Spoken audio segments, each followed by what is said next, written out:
I think they all have an element of satisfaction for sure, and just an absolute joy.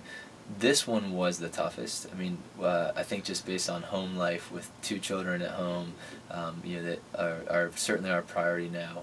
My wife and I have balanced, all of our training around them, and then to go out in the conditions the way they were, that made it pretty special. And being able to accomplish it. And I think one of my favorite parts about this race actually was from about mile 11 and a bit on to the finish.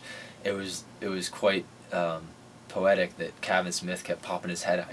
He must have been sprinting between buildings, because it felt like every time. And at that point, your mind starts to wander, and even though you're seeing people you recognize, you might get out a "Hello, Mr. Smith, hi, Mrs." But you don't. I don't remember everybody that I see, because you're concentrating so hard. So I've had people come up to me and say, "Hey, didn't you see me at mile 12? And I was trying to get a high five from you or something." I'm like, "I'm sorry, I was my body was starting to shut down at that point."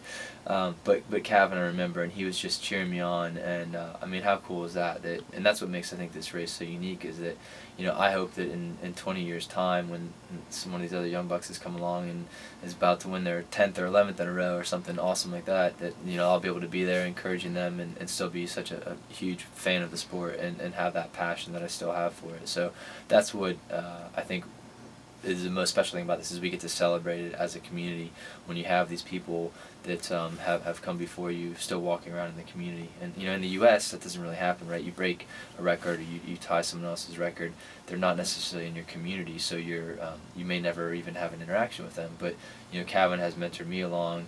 I'm trying to do the same for Sean and Lamont, some of these other young guys that are coming up, because that's the beauty of the sport. Pay it forward. So.